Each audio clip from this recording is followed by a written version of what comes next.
to the broken baker, where crimes are baked in every show. Mysteries rise and truth unfolding. Ready, set, it's time to go.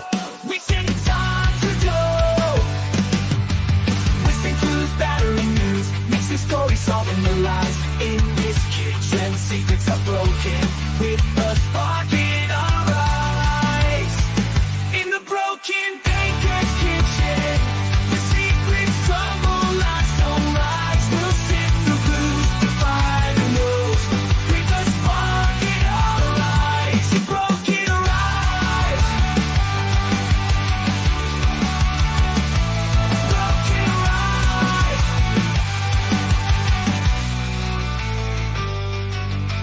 Welcome to the broken baker. Get ready. Let's go.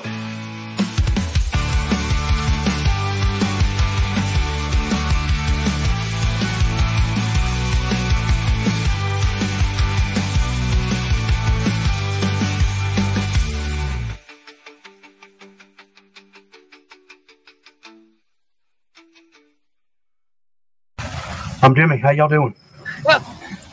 The most important people in this case that everybody seems to have forgotten in this room is the jury. So we're going to take a 15-minute break and both sides take a pregnant pause and think about the jury.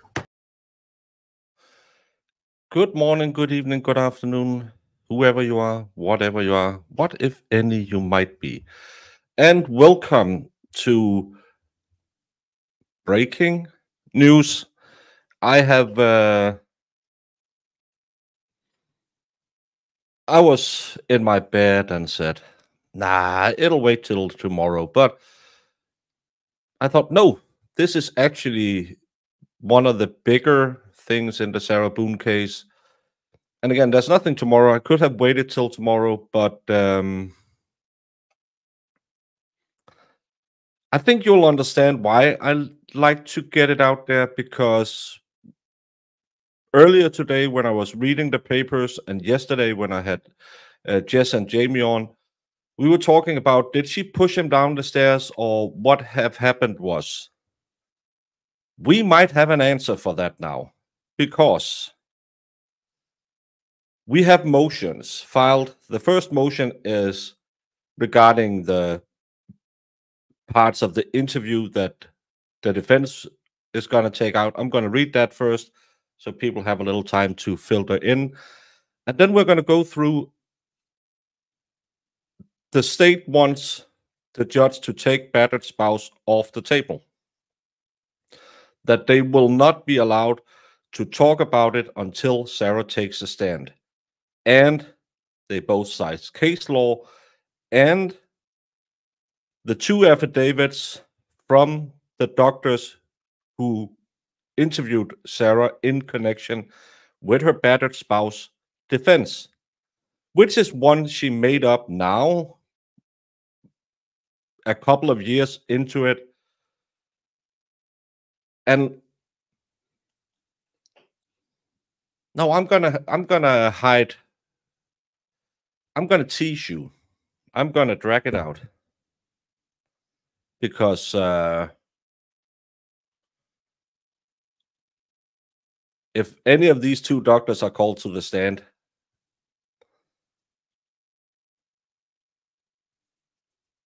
bye-bye, Boone. Bye-bye. No, I've had it for because I have the best snoops in Jess and Marissa. So I've had it for some hours, but I was kind of, should I, shouldn't I? But then I saw multiple people were talking about they didn't even know she turned down the plea deal earlier today of 15 years for manslaughter. Idiot. So I thought, no, let's do this one. Because as Ricky Bobby said, if you're not first, you're last. And if I went to bed, I would get up at 3 a.m. and think, damn it, I should have done it. So, Jedi Jess, hey, good mod. Oh, look who is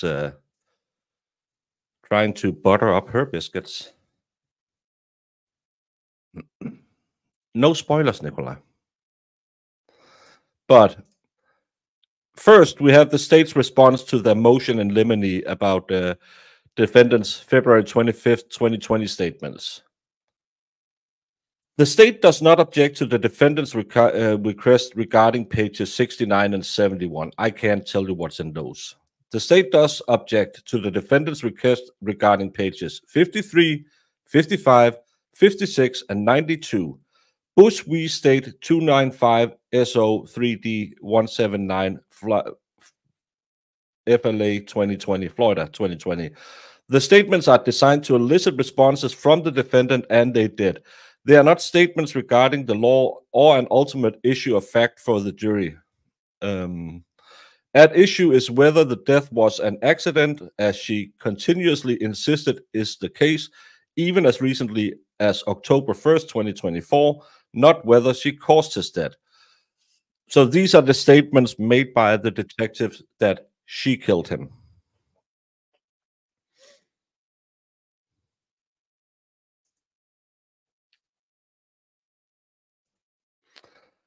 The defendant can request the court to read Florida Criminal Jury Instruction 2.8, recorded interview effect of law enforcement statements on the defendant.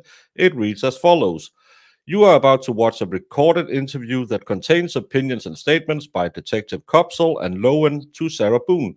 These opinions and statements are pertinent only to explain the reactions and responses they elicit.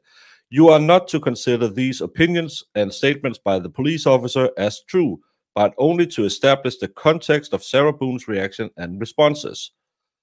And then who filed it. So what they want in there is still when they say to her, but you killed him. You did it. You unalived him. So that was the nice one of the ones we're going to read today. Second stream of the day. Yay. She should have taken 15 years. Yeah, because even with, what was it they said, 85% of the time served, she would be out in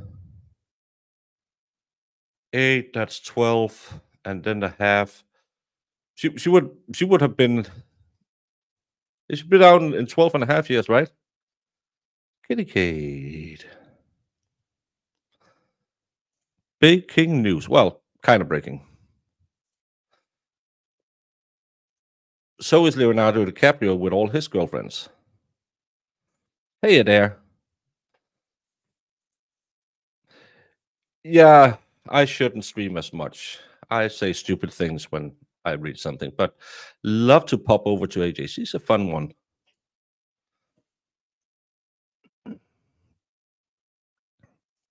Helen, have you met Sarah Boone?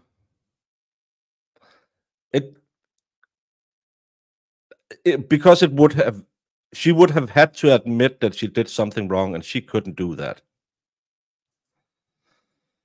I have to see Dill video on rewatch. Runkle did his own attempted recreation of the physics-defined position. Oh, from the Smexual thing from yesterday. Yeah.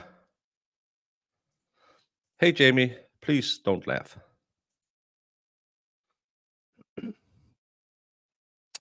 But doesn't seem like more people are sussing in here. We've been going for almost 10 minutes. Let's get to the main course. State's motion in limine to exclude battered spouse syndrome evidence, or exclude mention of battered spouse syndrome evidence until the defendant testified to justified use of deadly force.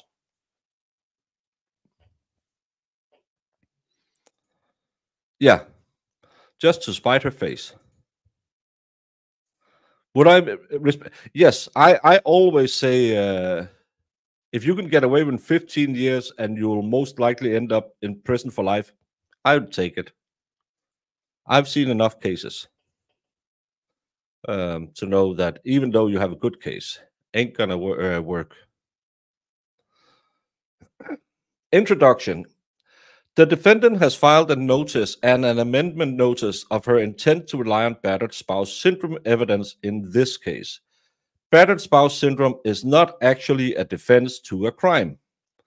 The introduction of battered spouse syndrome evidence to support a self-defense theory is not for the purpose of justifying a defendant's misperception of reality or to explain why an unreasonable belief was nonetheless justifiable due to her condition.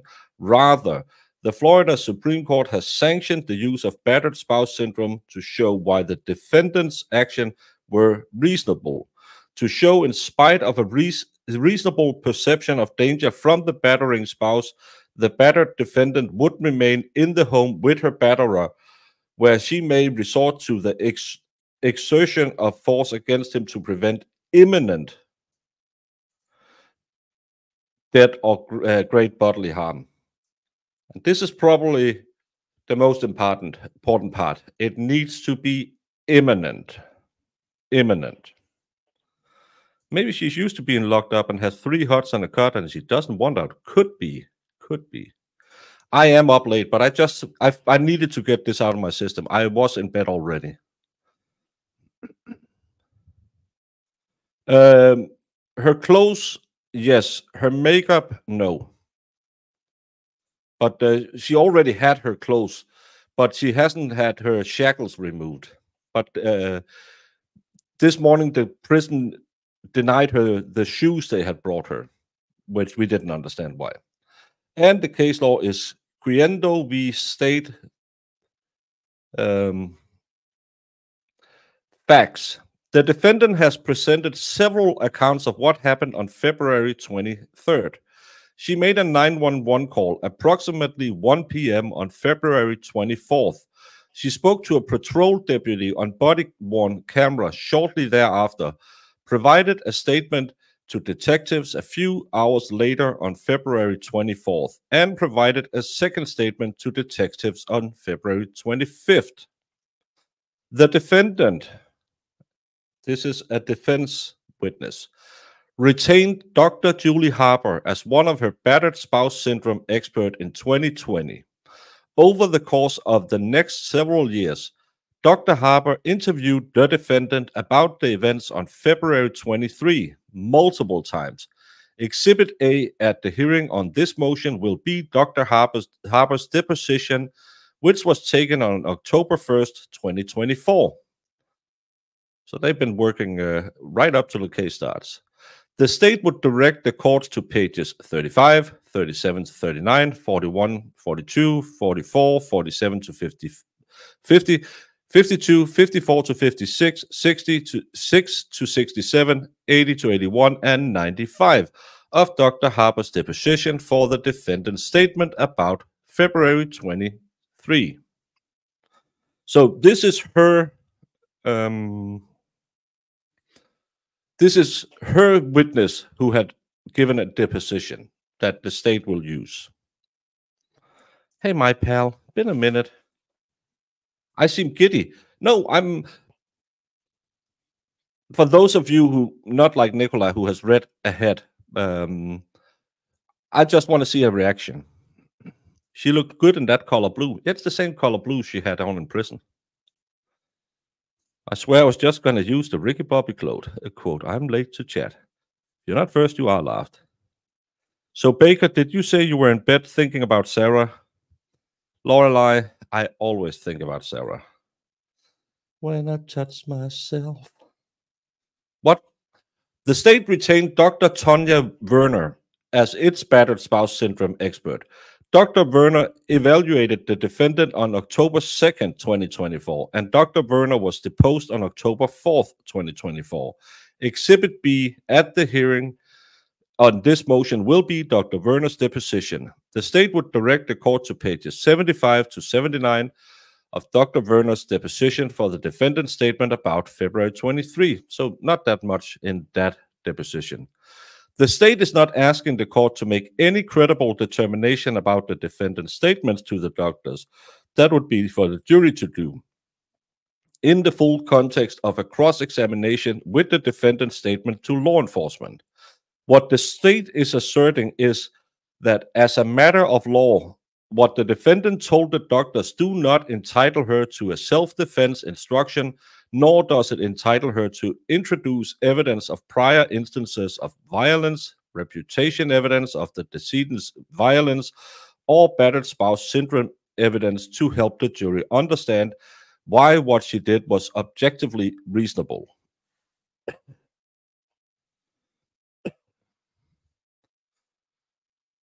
Oh, you are over at knowing my lawyer. But I know he's talking about Sarah too. A New York detective had told me yesterday that Sarah at one point threw Jorge while in the suitcase down the stairs from loft. Candence, hang around. I think you will change your perspective. I talked about this yesterday and today. We don't know what happened. We know someone heard something, but again, I think Candace, you will. That's why I'm going to read this. This is why I wanted it out there, to try and dispel some of the stories and maybe bring some clarity to what could have happened that night. The defendant told the doctors that because of past violence between her and the decedent, she had a generalized fear every day that the decedent would cause her serious bodily harm or unalive her. However, on this particular day, the decedent did not take an overt action, even in the slightest, that made her believe he would cause her serious bodily harm or death. According to the defendant, when she and decedent woke up, the decedent wanted to drink alcohol. She did not. So in order to distract the decedent, she suggested that they instead cleaned the defendant's townhome, which they did. At the conclusion of the cleaning, the decedent still wished to consume alcohol, so the two of them began consuming alcohol. The defendant did not want to consume alcohol, but she did it to placate the decedent. She's such a good girl. The alcohol they consumed was a Chardonnay bottled by Woodbridge. I don't know what that is. Well, I know Chardonnay is a white wine. In order to prevent the decedent from becoming sad or upset, she kept him diverted by smoking cigarettes with him, drinking, enjoying each other's company, perhaps using the dartboard on her porch, and doing arts and crafts and puzzle. Any alcoholic can always be distracted by doing arts and craft. That's just a fact. What? What did I do now? It's a cheap wine. Yeah, well, I don't like white wine. It's always sour. Although it apparently would upset the decedent, the defendant suggested he called his daughter, who did not like talking to him when he was drinking, or that he called his brother to tell his brother that the decedent had dragged the defendant down the stairs the night before. This is what she is saying to the doctors. Having done these playful activities for numerous hours, there came a point where the defendant and decedent was sitting on her couch in the downstairs living room, and the decedent tagged her and said, "You are it." And this gets stupid. From past games of hide and seek, the defendant understood this to mean that he wanted to play hide and seek. She begrudgingly engaged in this game, as with everything else, to placate the decedent. She ran up to the shower. After becoming cold and perhaps some misunderstanding about the rules of hide and seek, she left the shower upstairs and returned downstairs to find the decedent placing himself in a suitcase to hide. At this time of his death, the decedent was only 103 pounds and had a blood alcohol level of 0.130. That's okay. Well, he's an alcoholic, so it's pretty not that high. Hey, Sonata. The defendant saw him doing this and decided to zip the suitcase shut while the decedent was inside. They were both laughing, and there was still no animus between them on this day. The defendant states she did not zip it completely shut. The decedent was able to poke a couple of fingertips through the gap left by the zipper. And then the decedent said he could not breathe. The decedent obviously got mad about not being able to breathe. The decedent getting mad made the defendant get mad. This reminded her of the past violence of the decedent committed against her, causing her to be unable to breathe at those times. This made her angry. The defendant shook the suitcase. She lost control and the suitcase flipped. She hit the defendant's fingertips with the wooden baseball bat that was in the room.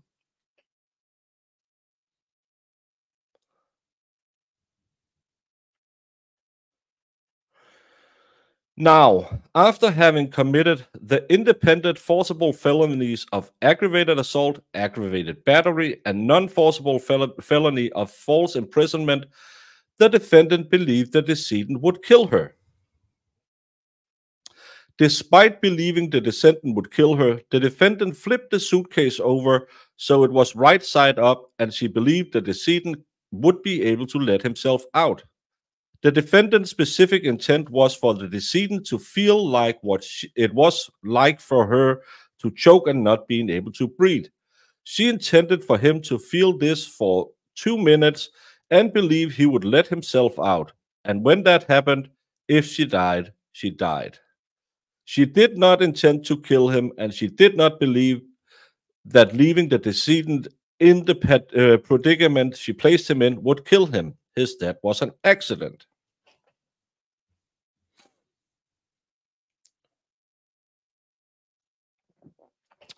So the injuries is from her beating the suitcase with a bat.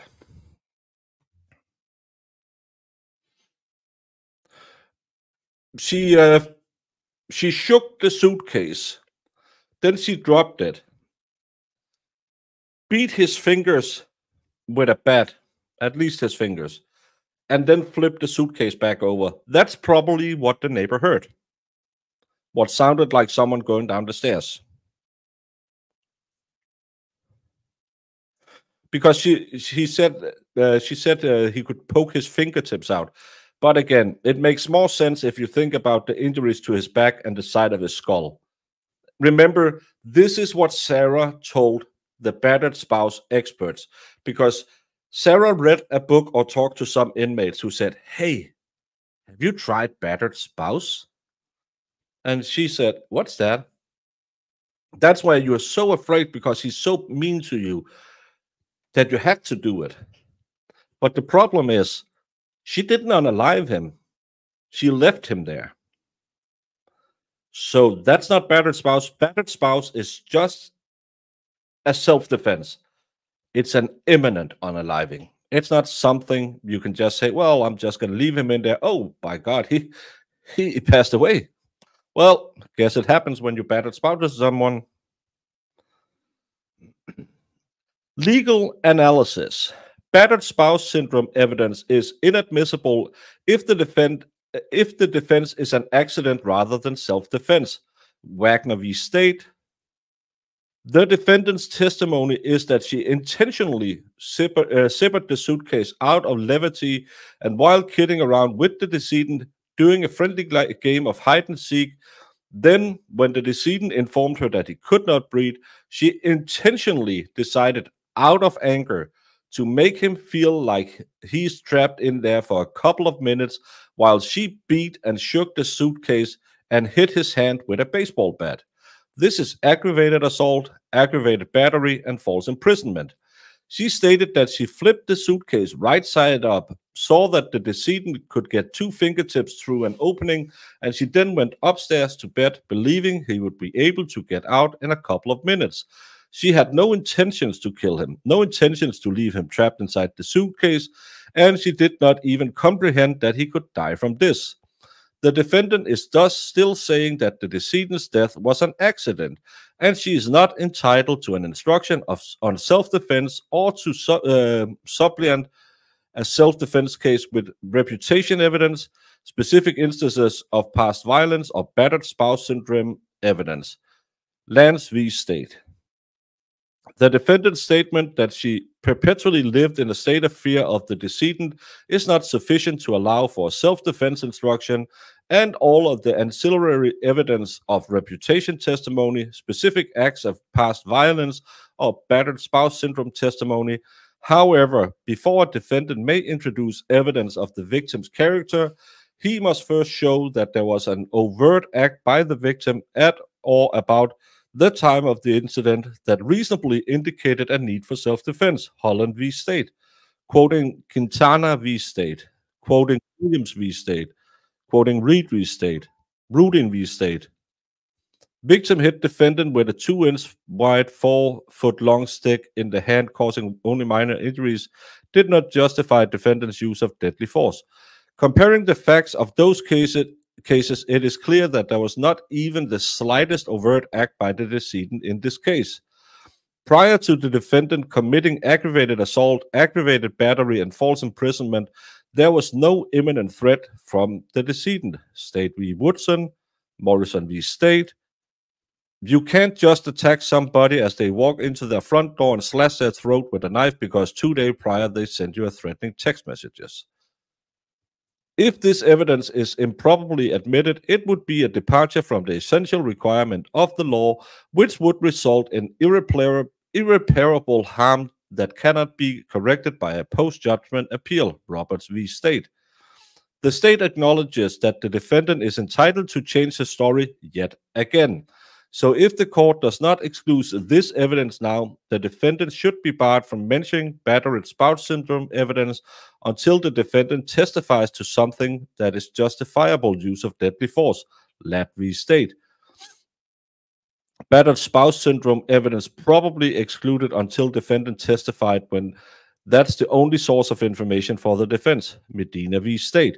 Not improper to exclude expert testimony until the facts are in evidence. Wagner v. State. Battered spouse syndrome not available if the defense is an accident rather than self-defense, and filed by William Robert Gray, J. So now we have so far the only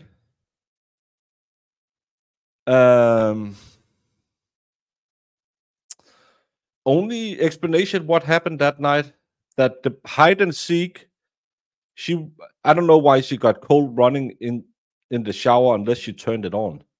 I don't get that part. But he was crawling into the suitcase and she zipped him in there. And then she got mad at him and started shaking it around, beating it with a bat, and left him there because he could be out in 2 minutes. All of that, I'm not a lawyer, is not in line with a self-defense. And battered spouse is just another form of self-defense. It's not a specific statute, it's a part of the self-defense. You still have to provide that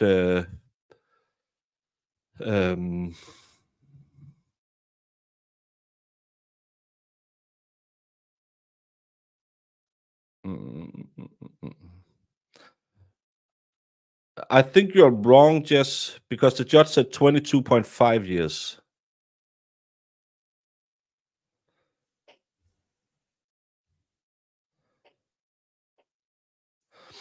But she would, if she had taken the plea deal, she would have to have done 4 years and she would have been out. She claimed it was an accident numerous times. I don't think that should qualify for battered spouse. Exactly, that's what the state says too. Were his fingers broken? I don't believe so. That's why I don't believe she was hitting his hand. Remember, this is her telling the doctors. But also remember, he had an injury to his skull and to the back of his back. Where else? On the front of your back, idiot? No, he had some injuries to his back and to his skull, but she claims it was his fingers. Who will put the fingers out if she's gonna slam a bat into them? Come on. Yeah. I don't know if she could push him downstairs. But again, I think what had happened was people heard her shake him. Again, if it's a sturdy suitcase and she's moving it back and forth with him inside of it, it makes a noise. Then she drops it, it falls over, and she flips it back over. And she beat it with a bat. I think that's where the staircase noise came from. Only 2 fingers in the opening.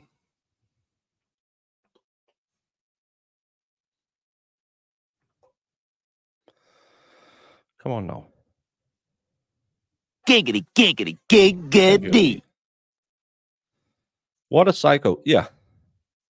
So she beats him up with a bat and then just goes upstairs like he will be out any time now, and what he's just cool with you for beating him. Yeah, come as it may, if she dies, she dies. That's what she claims. Again, it's not a perfect explanation, but this is the one that she will be, if she's testifying, be met with in court, because this is what she told both experts. But it's just another stupid excuse. Oh, all my thoughts of she was too drunk have gone out the window. Well, I think she was drunk, but not too drunk. Yeah, case law. It's weird how the state has that. Sarah is so smart that I'm sure she fully understands that she never had a chance. You should have taken the 15 years, dumbass. I actually think Sarah is so much of a narcissist that she still believes if she just tells the story, somebody will. We read how many pages today where it's just blaringly obvious that she doesn't understand anything other than what she makes up in her little mind. This trial is going to be something else. Sadly, it's been delayed for a week again. She certainly wasn't scared he was going to get out and harm her. Well, if she beat the suitcase and just went upstairs, yeah, no. Hey, Anya. She either hit him or was poking him with that bat. Well, according to herself, she was beating him on his fingers. But how long do you have your fingers out of a zipper when someone's beating on it? I think that explains the injury to his skull. Hey, Celestial. Joe, show us the modeling doll one more time. Please demonstrate how Sarah drank from the garden hose with that doll. He's not bendable enough forward. Yeah, the score sheet was the 22 and a half.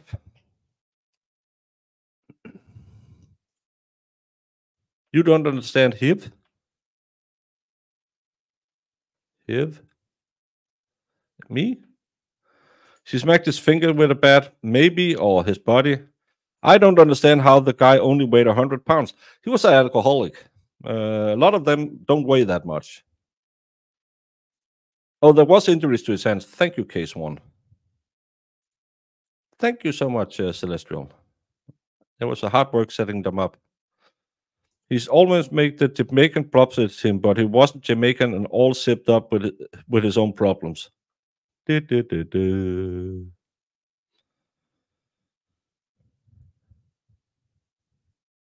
Even with 22 and a half years, she would still have roughly 15 years to go versus the minimums. And again, she could have been out in 4 years if she had taken a plea deal. If she dies, she dies. She's quoting Ivan Drago from Rocky. Yeah. I bet you she saw Rocky the night before, and then they were talking about battered spouse, and she said, oh, I have to meet with that stupid doctor tomorrow. What the hell am I going to tell her? And she heard, if he dies, he dies. Throwing the towel. No. And she just used that. She wants her fame. She does. Hey, Ozzy. I also think that she was so drunk, she probably only remembers pieces. She's so arrogant, she believes she will convince the jury she didn't do anything wrong.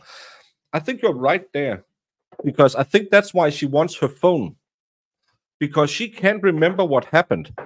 And she thinks if I can just access, because she's probably one of those weird ones called ladies who tapes everything. Oh, I had food. Let me take a picture of it. So she probably has 20,000 little clips from that day. So if she could just watch them and sit there, and her memory would return. Because she's also an alcoholic.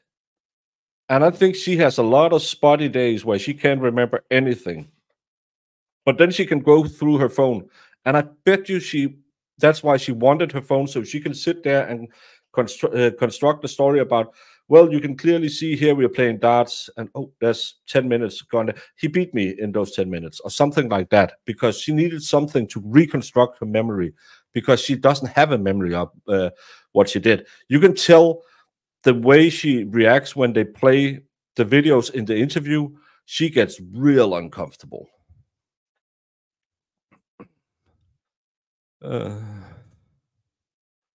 Everyone, please keep my sister in Orlando in your thoughts. They're getting hit with the hurricane, and Orlando hardly ever gets it.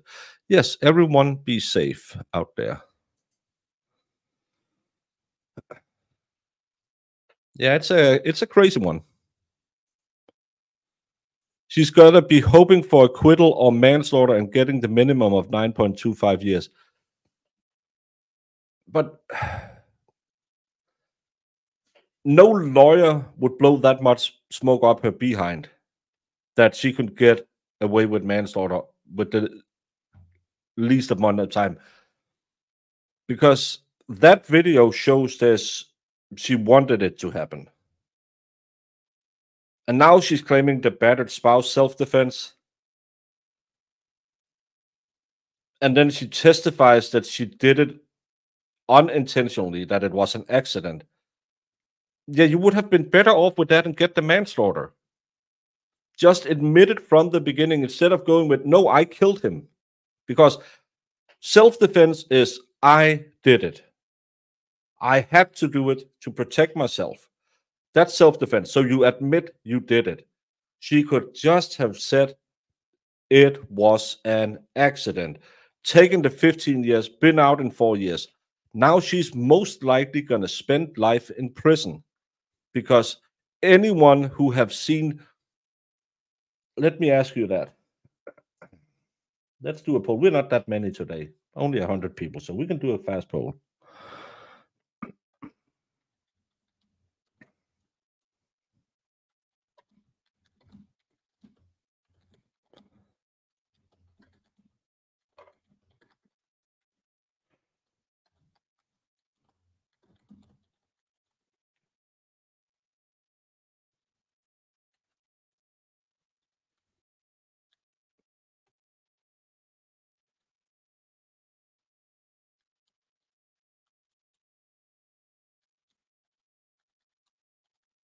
Let's do a quick poll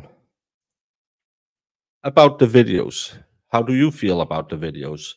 I'm talking about the 2 videos of him in the suitcase where you can hear him. If you have watched it, I should have said put in one. I haven't watched it. With the plea and good behavior, she would have been out by the time she was 56 or 57. No, she would have been out. She's what now, 44? She would be out before she was 50.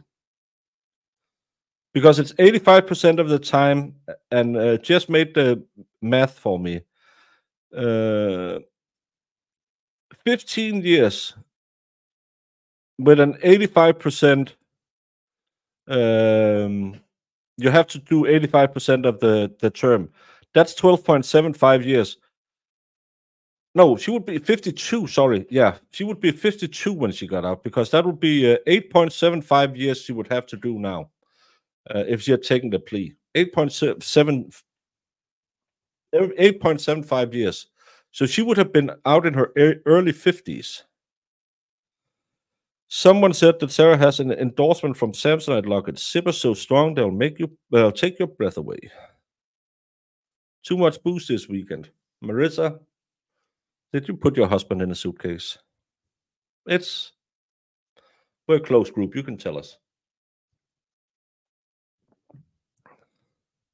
We always had receipts to try us.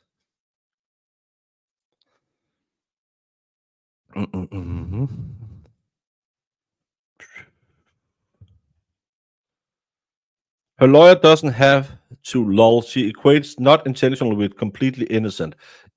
Yeah, but some lawyers should. And that's probably why he yelled at her this Saturday, because he was probably talking about, said, it's really bad. It looks really bad, but I think we keep you off the stand.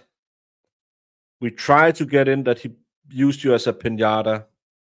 And then we're going to use that doctor to say that you're a battered spouse. We're going to do it that way, and we're going to keep you off the stand. And she flipped the script and said, I am a straight A student. I am co-post mentis. I should always be on the stand, because if I can just get, and he probably yelled, I can't get out of this now. You're going to ruin my reputation. I was going to be the next Emily D. Baker, and now I'm going to be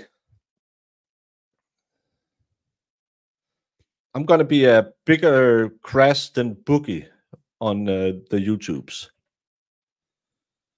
My husband would need a large suitcase. Oh my. Giggity, giggity, giggity.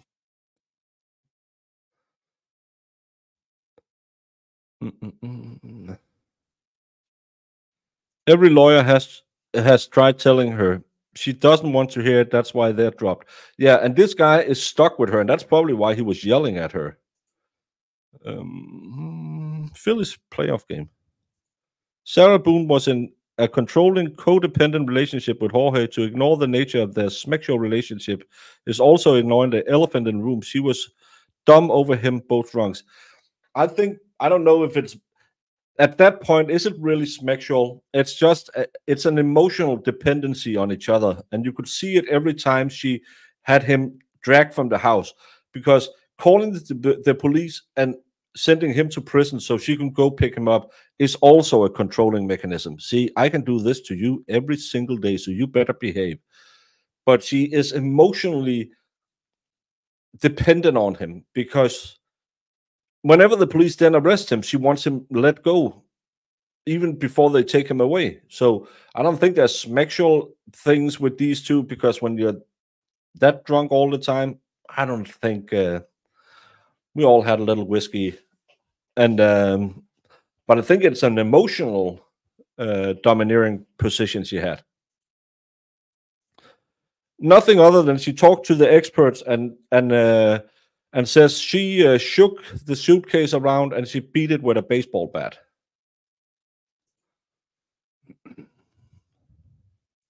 I think he was trying to get her to take a plea, and she said no. Could be. He is out of. He's going to be more famous than Boogie or Darkside Phil for ruining his career on YouTube before it even started.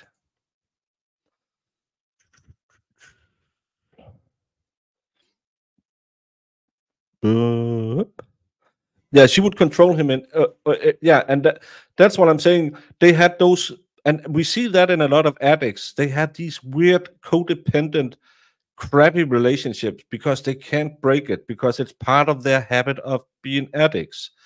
So, and he's clearly being dominated by her, and we know there had been ongoing DV in the house, but she was as good as giving as she was as taking. Hey everyone, tried to lurk, but my mom is with me. She was diagnosed with stage 4. Oh, if I can't watch live, I'm going to be on the I'm so sorry, Maria Mills, and I hope, even though it probably isn't the best circumstances and everything, that a miracle will happen.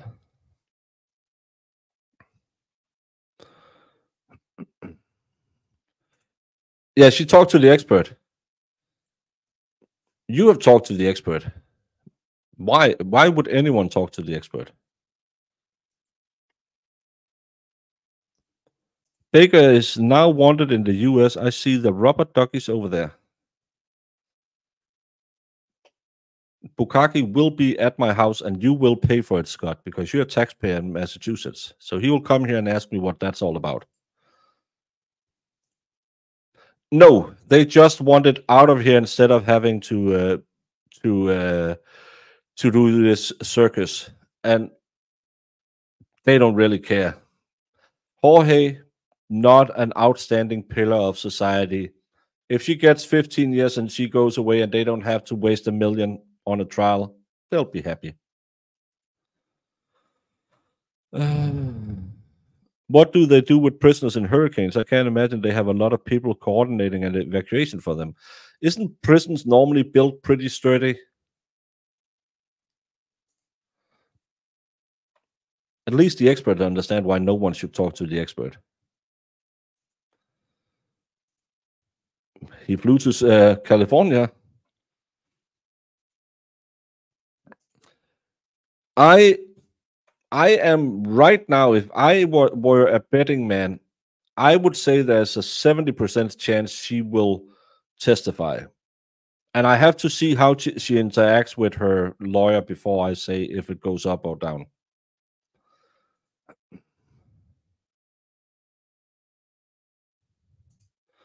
Marissa, you would be surprised the North Carolina prisons were immediately evacuated.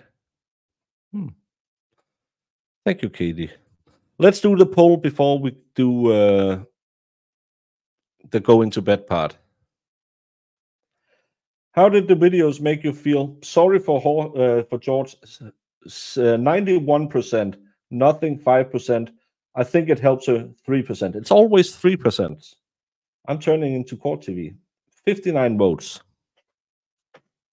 So I don't think this is going to help her when that's getting played. I don't think anyone is going to jump on the battered spouse explanation because it doesn't make sense. So I think it's, well, it's not a mistake because everything in her life is a mistake, but at least we now know the loud noises we heard was probably from her beating him or something like that with a baseball bat and shaking the suitcase around. But again, it's just stupid. It's such a stupid argument that it was an accident, but I did it on purpose because you need the on purpose to do the self-defense claim. Such a stupid thing. Well, you don't have to, but yeah, we've seen it in cases where they don't do it and never works. So yeah, but I'm gonna jump in bed. It's 11:15 here. Everyone who's near Florida, be careful because I hear it's gonna get windy. But hunker down or leave or whatever you have to do, and don't go out and see if you can catch any of the sharks in the hurricanes. But see you tomorrow for something. Hasta la taco.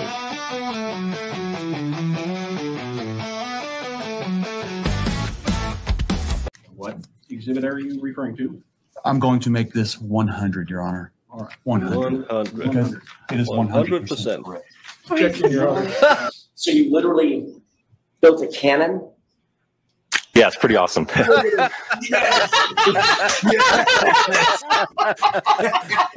right, I'm in love. Go back. Please do that again. Oh, that was the cutest thing I've ever seen. While I'm waiting for this, did you, whether it's true or not, believe that Mr. Randolph had slept with your wife? I wouldn't care. You wouldn't have cared? No, Did you believe he had slept with your wife? no, Did you believe he slept with your mother-in-law? probably did. Everybody has.